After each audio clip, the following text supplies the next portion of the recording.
Thank you, Anitra. That was a wonderful introduction. I've got a great deal to cover here in 25 minutes, so obviously I will not be able to get into much detail on any of it.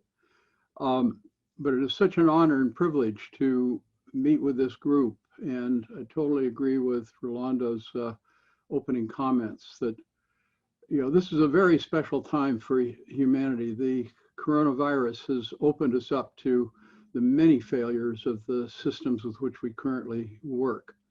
And definitely, instead of going back to business as usual, we have to use this as an opportunity for truly deep change. Now, we begin this particular session with a simple question that has a very simple answer.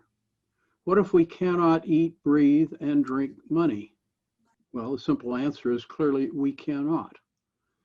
But the more interesting question is, why do we continue as a species to act as if with enough money we can do without the natural systems that since the first humans walked the earth have provided us with the food we eat, the water we drink, and the air we breathe? Of course, we may now have an option. If all else fails, you can try to buy a seat on Elon Musk's spaceship and migrate to Mars in the hope that it has breathable air, drinkable water, and fertile soils, which of course we know it doesn't. And perhaps someone should tell Elon, and maybe if Jeff Bezos is going with him, he ought to know too, that no matter how much money they take with them stored away on their iPhones, it's not going to be a very pleasant place to live.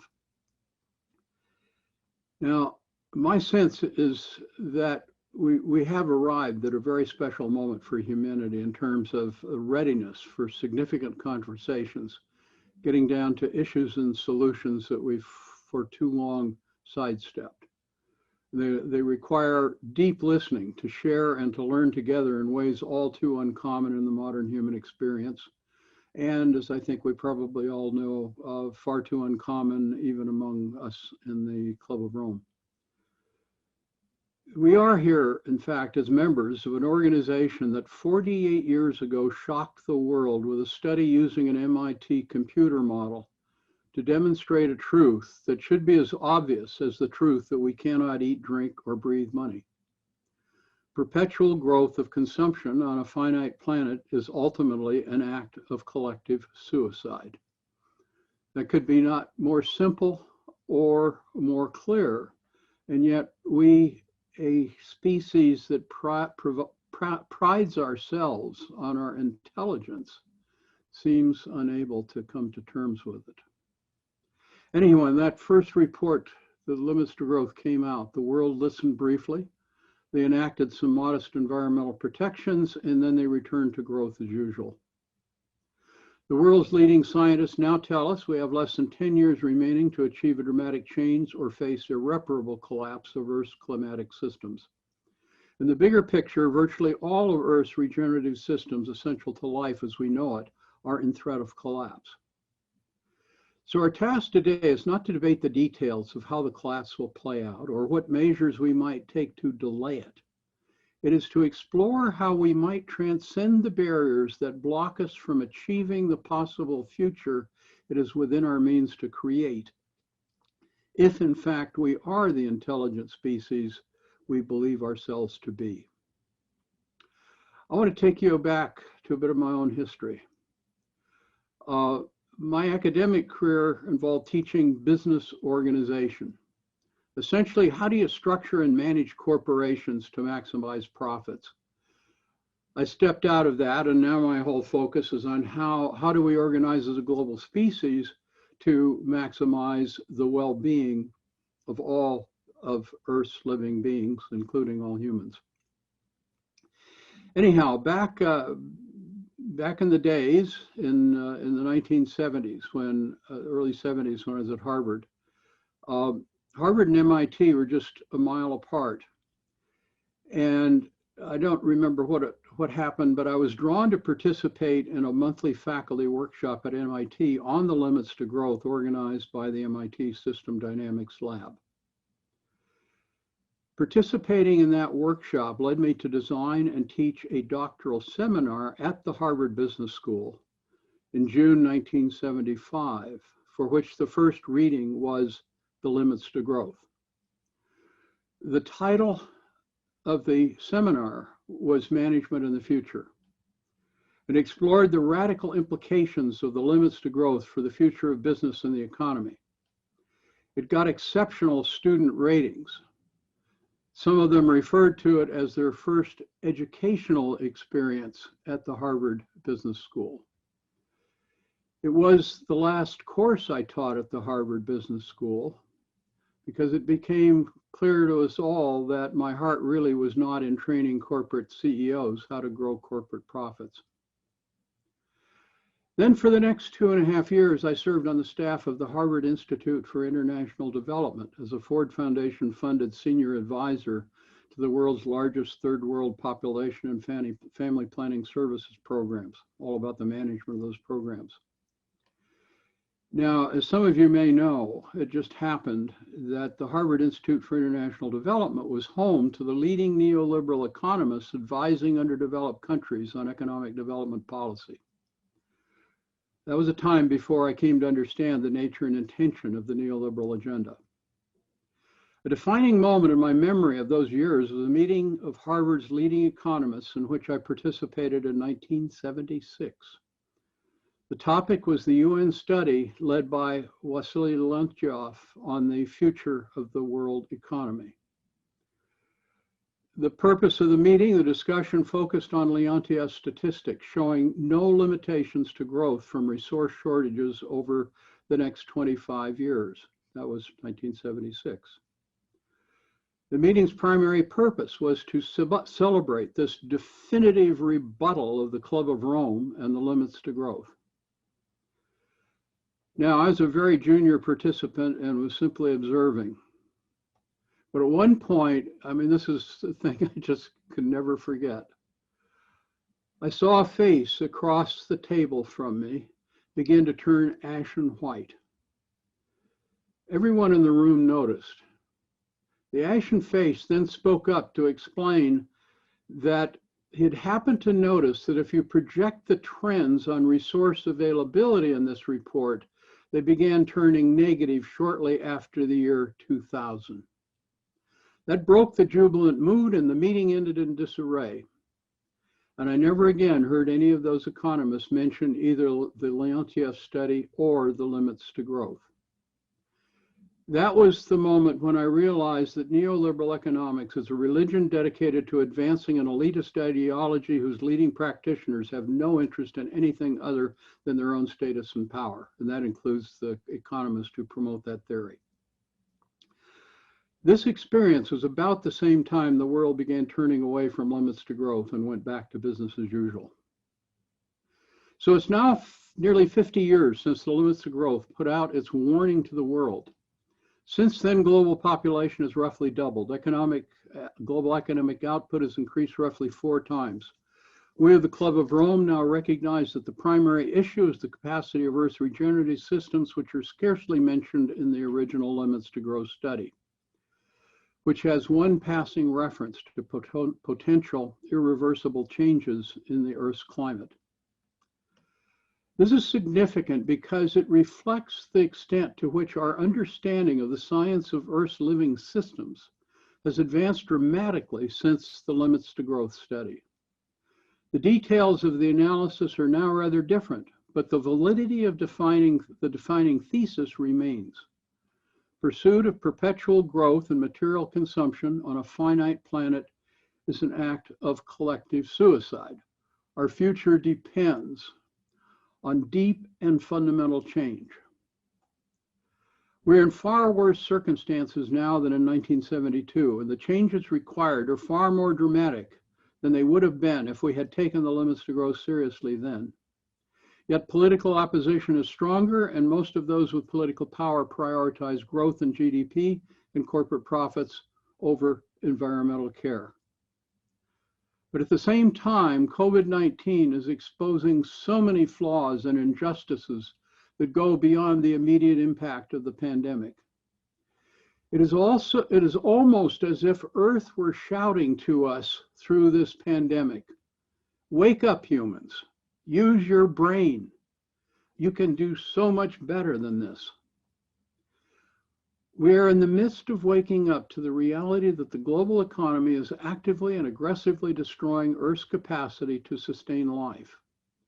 You need only recognize that we are living beings to get that this is a problem.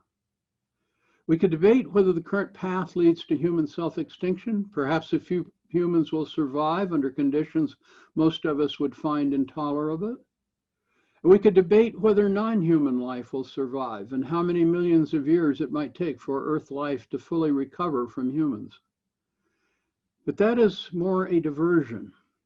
The meaningful question is, do we want to go where we are headed? And if not, what are the alternatives? There unfortunately is no compelling vision of a possible alternative around which to mobilize. That would be a realistic vision of a new way of living, of being, that is more than just giving up what comforts we have. There is beginning discussion of that around a framing of a new civilization. I'm particularly taken by the term ecological civilization. And the civilizational framing, I mean, this, of course, is part of the global agenda of the Club of Rome, where we're talking about both emergency, the need for instant action, and emergence, which is really about the emergence of the new civilization. But we need a lot more clarity and momentum around that work. Now, it's amazing when you look at it that we are just awakening to an understanding of life, of which science basically had no clue back in 1972. Another one of the defining experiences of my life was an encounter with a brilliant microbiologist, Dr. Mei-Wan Ho, back in 1997 at an international conference in Spain. I was just having coffee and a break, and this frankly tiny woman of Chinese background walked up to me and introduced herself and said, I'm Mei-Wan Ho, I'm a new biologist, and I'm familiar with your work, and I think I may have some ideas that are relevant to what you're doing. So what is a new biologist? And she explained, she says, a conventional biologist takes a living cell, grinds it up, studies its chemical composition, and thinks they've learned something about life. I take living cells and study how they engage in a constant exchange of nutrients, water, energy, and information. And then she explained why that's significant. And all of this is so amazing to me because it is so obvious when it's pointed out. And yet it is totally contrary to how we have understood life for so long. Just take the human body. So we're each comprised of tens of trillions of individual living cells. And it is only through their constant decision-making, the constant exchange of nutrients, water, information, and energy that creates and maintains the human body, which is the vessel of our consciousness and the instrument of our agency. And you think about that as a specialist in organization, and you ask yourself, how is that possible? How did those tens of trillions of cells make these decisions under such constantly changing circumstance to create this miracle of the human body and the consciousness that inhabits it? Now you take that and expand it to Earth. And by the scientific understanding now emerging, life exists only in communities that self-organize to create and maintain the conditions of their own existence. You apply that to the planet, and again, what's obvious, that of all the planets, science is so far identified in the cosmos, and that it gets into some very large numbers. Earth is the only one we have reason to believe has surface conditions suitable to life as we know it. How does that happen? Those conditions have been created by life during the process of its evolution fundamentally changing all the conditions on this earth, and creating the regenerative systems by which Earth creates Earth's life, its community of life, continuously self-organized to create and maintain those conditions that are essential to advanced forms of life, including humans. Okay, that kind of sets us up with a major agenda that has 5 essential elements. The first element of the agenda, I mean, this is a humanity agenda, is we have to acknowledge the imperative for deep change on the scale of a new civilization. And I'm drawn to ecological civilization as the best term that actually captures the ecological element of that. The second element is we have to identify the barriers to the essential change that must be we need to navigate. In other words, what are the barriers that we have to get beyond? Now, one of the things I got from discussions that we've been having with Nora Bateson is the cultural map by which we navigate reality is badly flawed, and yet is continuously reinforced by our institutions of learning and media and political advocacy. Science is only beginning to acknowledge this nature of life and the implications for humans. And of course, we have an economics that assumes that if you have enough money, you can buy anything, and nature is only useful for its market price. And we've got a political system dominated by financial interests that control the education, that control economic policy, and they actually control much of science as well in the media. Then we have a very interesting feature of our current economic system. When we get into life, we find, we get into this community of life and the fundamental dependence of relationships. And we look back to the earliest human civilizations, which existed by the direct and immediate connections between people and nature, that for thousands of years sustained the species. We get very little discussion of the extent to which modern institutions, infrastructure, technology, and infrastructure are all designed as if the intention was to separate us from one another and from nature. And of course, so much of the economy is organized around financial transactions. So exchanges that we used to engage in to meet our fundamental needs without money now depend on money. So it breaks an essential living connection. And you look at statistics in countries like the US, Japan, and Korea, supposedly advanced developed countries, where roughly 1/3 of people live in single person households. And of course, many are working in multiple part-time jobs with people they never get to know, traveling long distances by car or transit to work, shop, and find recreation in places scattered in far places. All is separating people in nature, stripping life of meaning and connection. And it is all as if our goal was to dehumanize ourselves, to deny that which makes us fundamentally human. For no reason other than to grow the fortunes of billionaires. Then there's a third element of the big agenda, which is to create an appealing, unifying vision of possibility of a better life for all. I think this is something that many of us on this webinar are trying to deal with. How do we frame that vision of possibility? Not a wonderful thing that we can all live with infinite consumption and magical gadgets and never have to work, but a future grounded in a recognition of our true humanity, of the sources of our human meaning, a world of material sufficiency and spiritual abundance, all living in balanced relationship with an earth in ways that support and maintain the health and well-being of Earth's natural systems.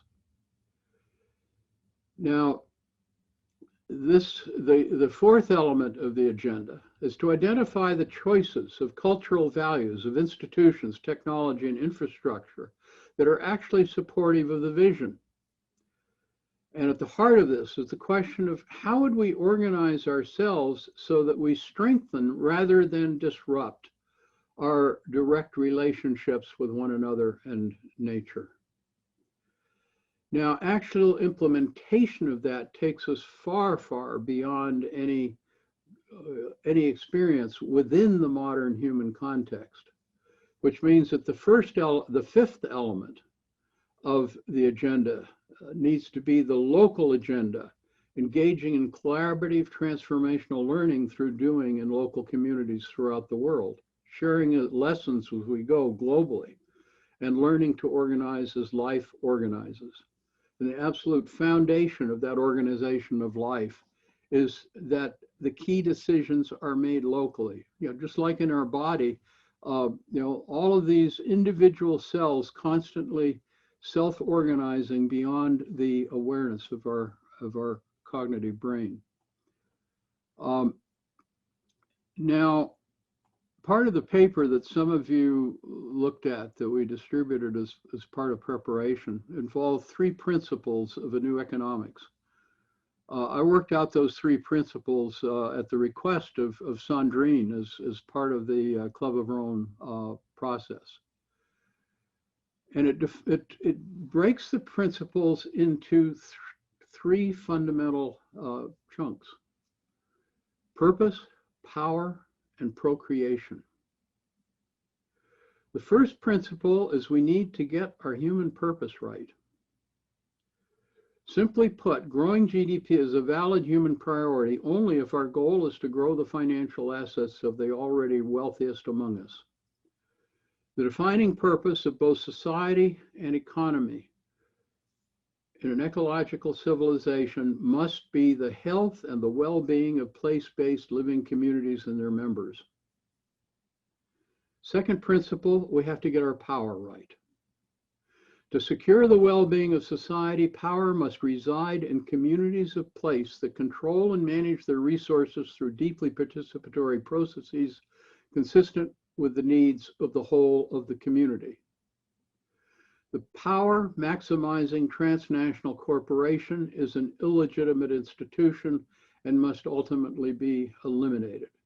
This is obviously not eliminating business. It's not even necessarily eliminating larger business structures, but they have to be rooted in community and accountable to community.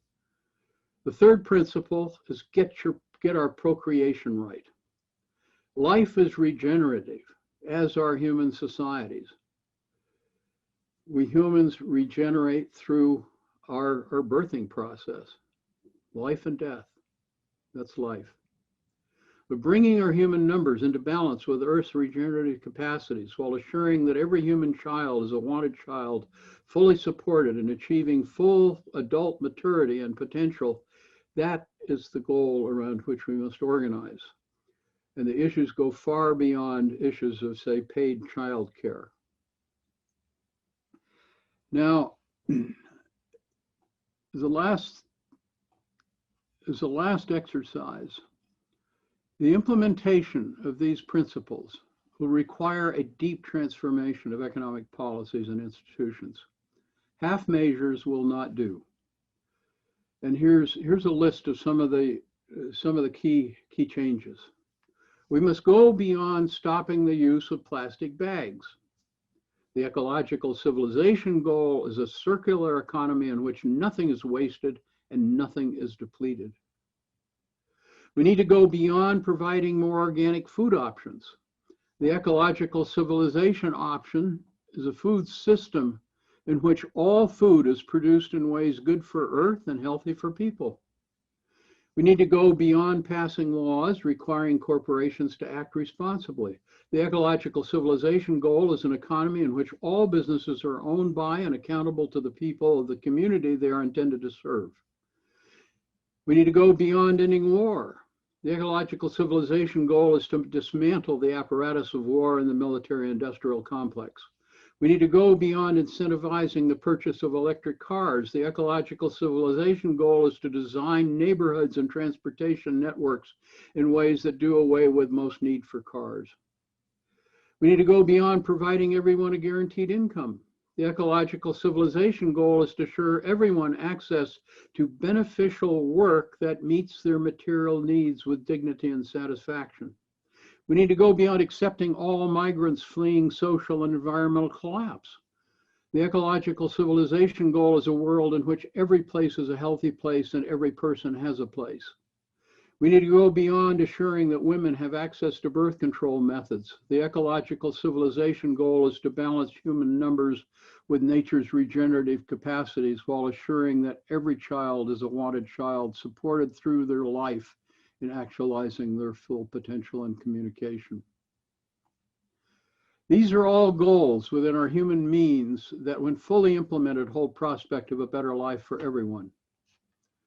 So, to go back to our original question, no, we cannot eat, breathe, or drink money. Money is but a number, a sometimes useful medium of exchange. But we are living beings whose well-being depends on the well-being of all, including members of the living Earth community that birthed and nurtures us. So, Anitra, with that, back